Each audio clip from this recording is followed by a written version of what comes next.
Hi everyone, and welcome to the English version of my podcast, Il Caffe dell'Alchimista.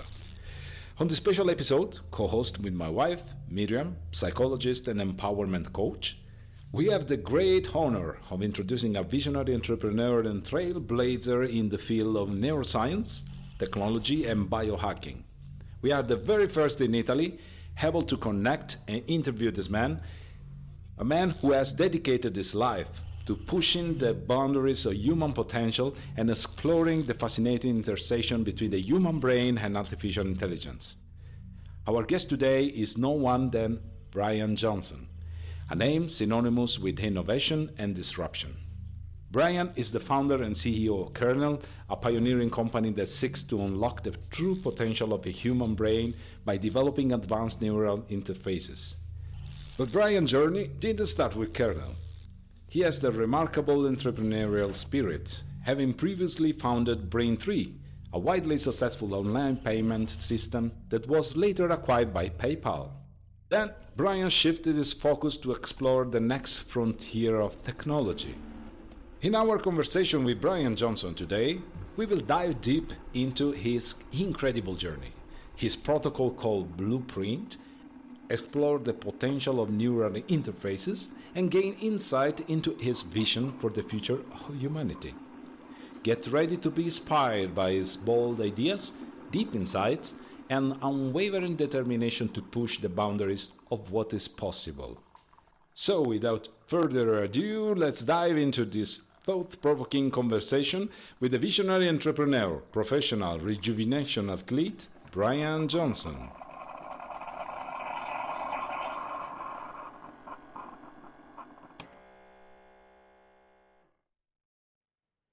Welcome, Bryan. Hey, how are you? Nice to see you. Hi, Miriam here.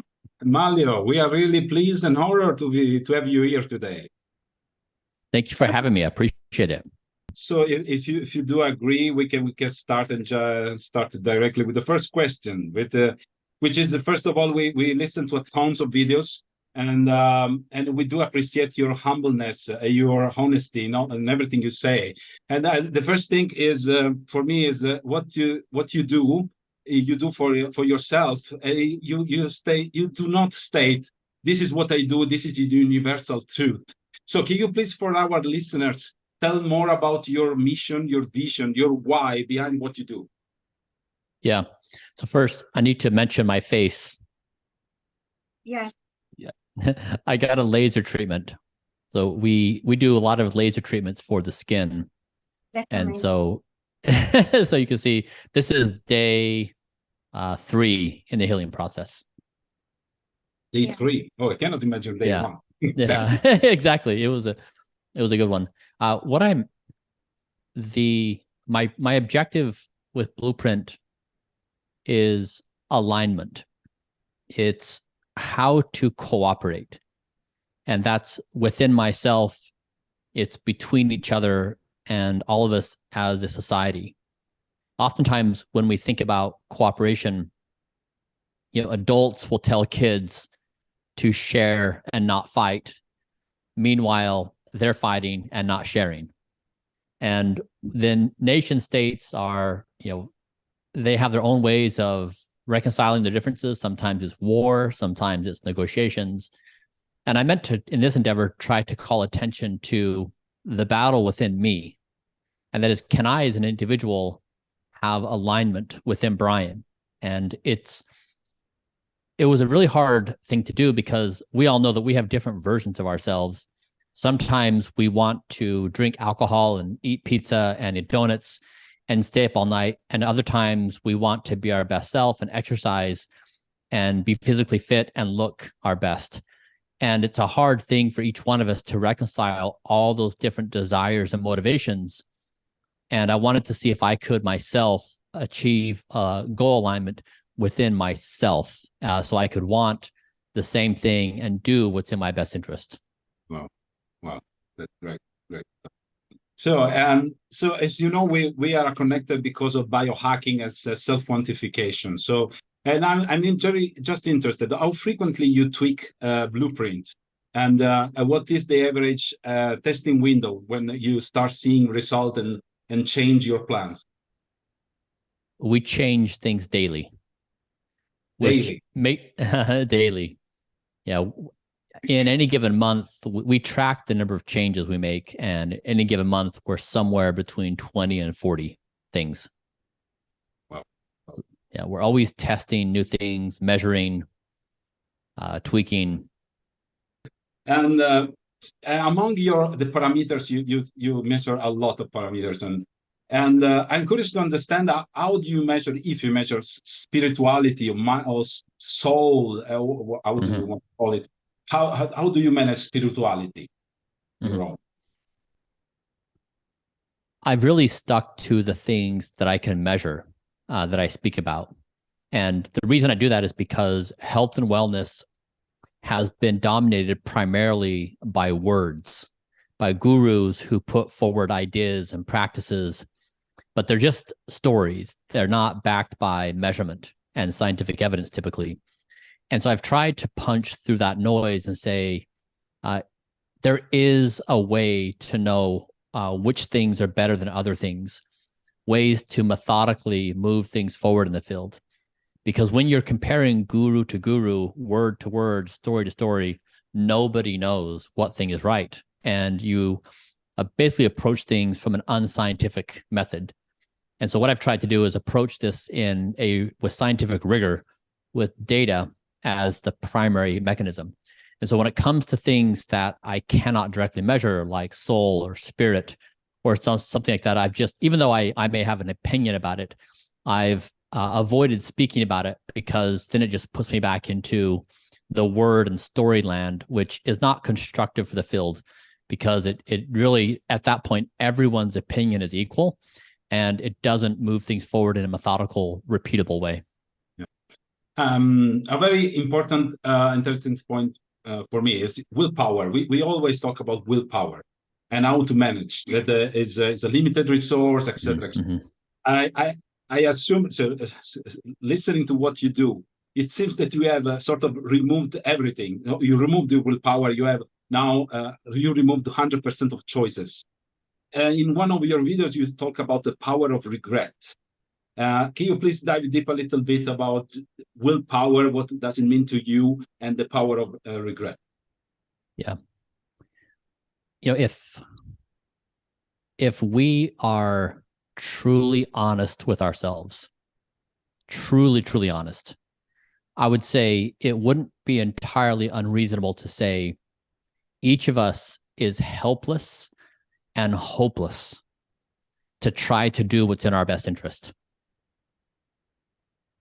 And I have to really pause on that, because a lot of people would eagerly jump in and override that statement and say, oh, no, we surely can. We are intelligent creatures. We are rational.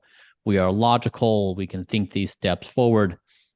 If you look at the behavior then of what someone does, can they truly act in their best long-term interest and avoid the silly and cheap pleasures of junk food, or eating too much food, or alcohol, or skipping bedtime? It really is an observation that as a species, if we stop trying to hide this from ourselves, we are helplessly and hopelessly in this predicament. And I know that's true for me, that even as regimented as I am right now, the moment I put myself in a situation that's going to require me versus willpower, I'm going to make the wrong decision. So I'm not above it. I just know that I'm going to make the wrong decision. I know that I, as a human, am incapable of acting in my own best interest. It's a pretty big problem. And so, yeah, I think it's really something that would be useful for us to think about as a species, as potentially a primary source for the majority of our challenges. Yes. So back to stop destructive behaviors, for us to being able to identify the worst version of ourselves and to revoke its decision-making authority, we need to master that ability, the skill to dissociate a part of ourselves from ourselves. What kind of cognitive improvement is there required to do so? I love the question. The first big win is just the self-awareness. Oftentimes, people are so quick to eliminate that suggestion. They perceive themselves to have control. They're just choosing a certain lifestyle or a certain thing. I don't think that's true. I don't think that people really do have a choice. And I think they tell themselves pretty stories to hide that reality from themselves. So one is an honest reconciliation. And I think if with this conversation's about longevity and it's about personal wellness, I think it really is a conversation about humanity. We're having this imminent conversation right now about alignment and about building AI systems and how we keep the AI systems behaving in a way that align with our shared interests. And we of course can make some of those general statements about what those general interests are. But meanwhile, we have a pretty gnarly misalignment problem within ourselves that we're not talking about because we probably perceive it's harder to fix than AI. It takes a pretty brave person to look inside themselves and say, boy, I've got a pretty big misalignment, a problem within myself, and I'm going to try to address it. Yeah. So in order for us to overcome destructive behaviors, we need to accelerate our cognitive improvement. And to do so, we have to address the cognitive fallacies, the main cause, the foundational reason. And I see that the quest for longevity looks correlated to the quest of cognitive perfection. Is that right?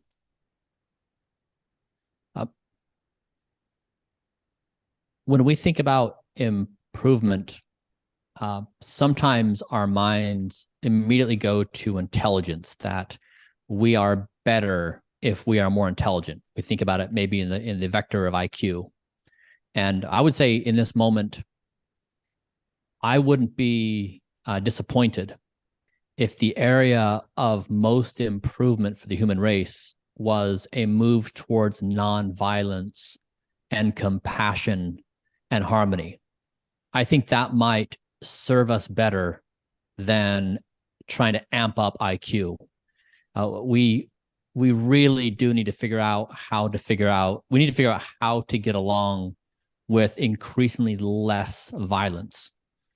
And so this endeavor blueprint is a focus on myself. It's how do I exist in the world with less violence inside myself? And it's a question of how we all of us live together with less violence and more compassion and more harmony.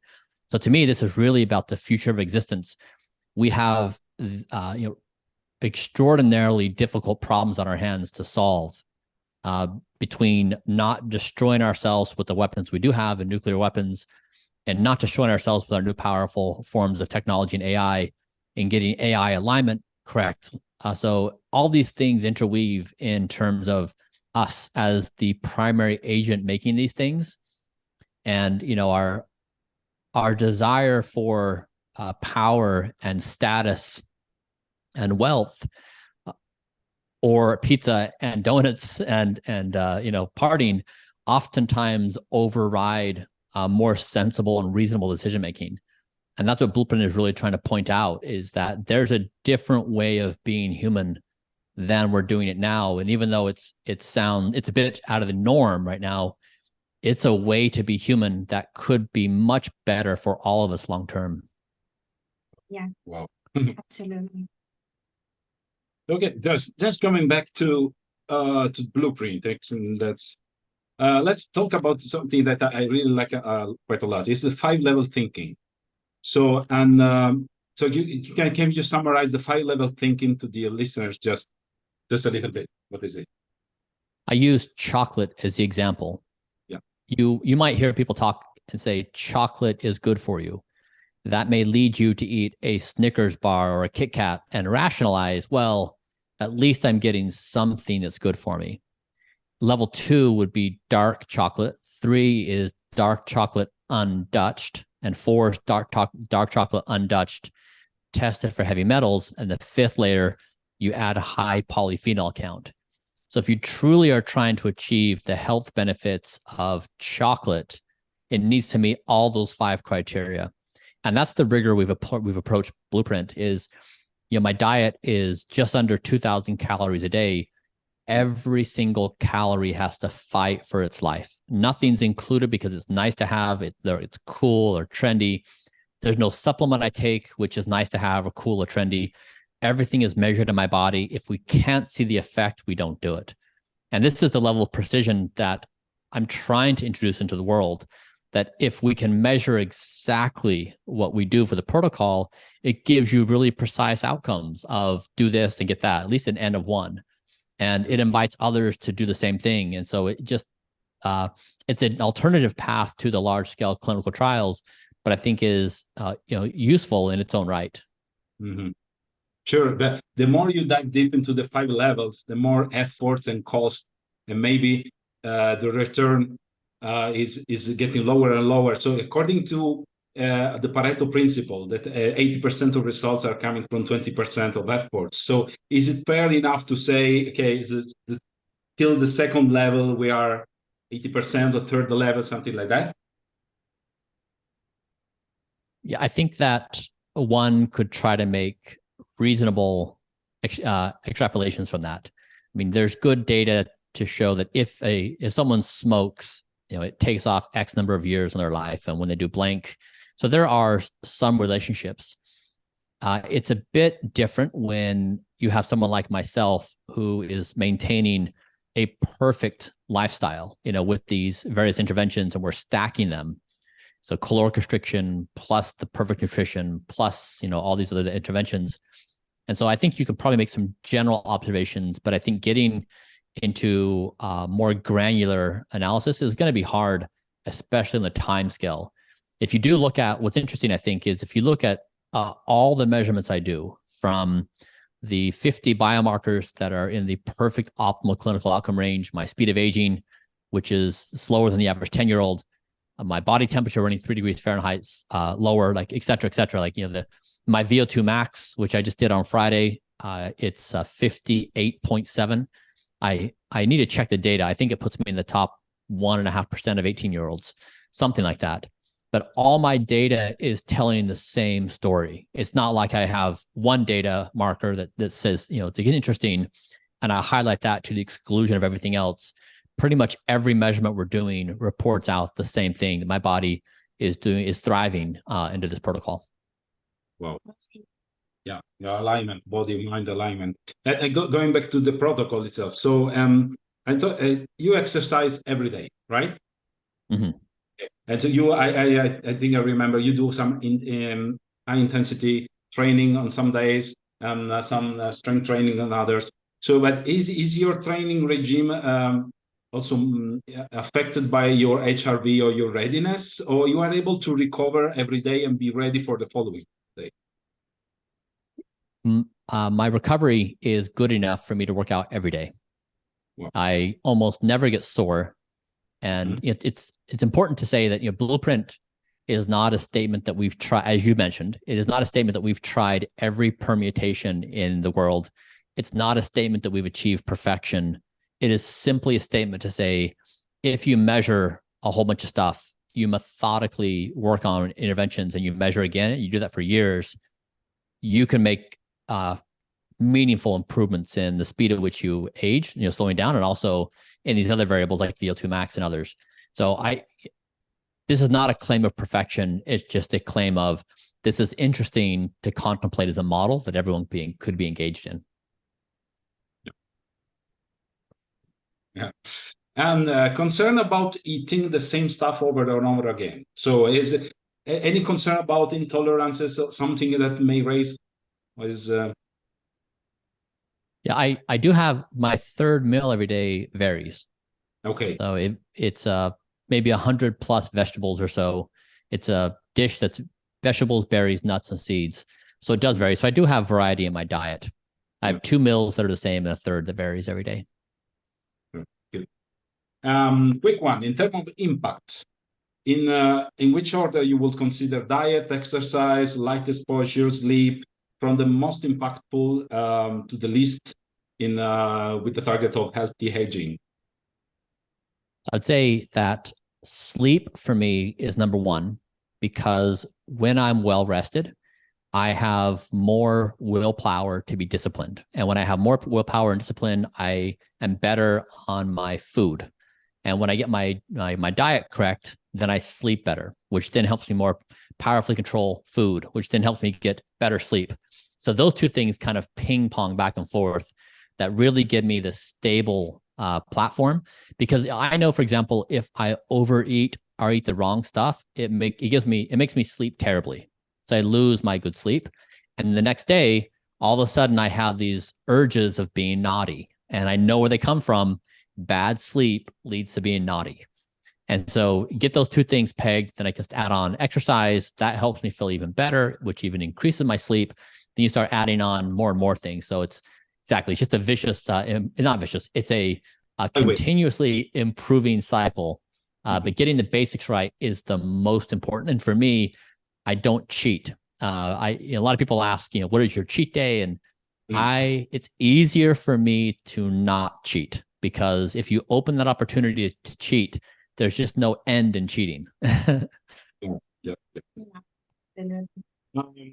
I just jumping here and there on a question. So, based on your experience and the lesson learned, so the three, and I think I assume is linked to this question is the three not expensive or least expensive acts to for the listeners to implement today, starting from today, to live longer. But you answered already. But sleep is the number one.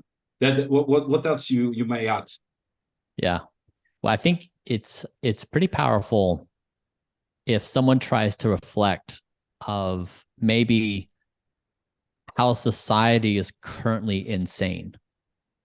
How we've created a legalized drug dealer of junk food, that we can go to a fast food restaurant and eat a whole bunch of bad food. We can be on our phones, be a zombie as we scroll through meaningless, mindless stuff, sit around all day without exercising, and it's all normalized and everyone's okay with it. And these things really are not good for us. None of us feel proud of the fact that we do it. None of us want to be doing it. We all feel like a lesser version of ourselves. We make up these pretty stories about how we're living life and doing this, but we don't want it. Like, we all know it. We don't feel like our best self. So one is just trying to make a really honest assessment that whatever the norms are right now in society, they're not good for us. They're not good for you. They're not good for me. They're not good for any of us. And if we could change that. So once that is the first realization, then you're going to try to be sane. Getting good sleep, eating well, and exercising, just get those three things right, and everything else just kind of falls into place. But to me, I've had to make this my number one priority. Before, as an entrepreneur, building your company is your number one priority, and you're willing to sacrifice everything for it. And I think turning that around and saying that your health and wellness and your own sanity is the number one priority, that you are a professional, I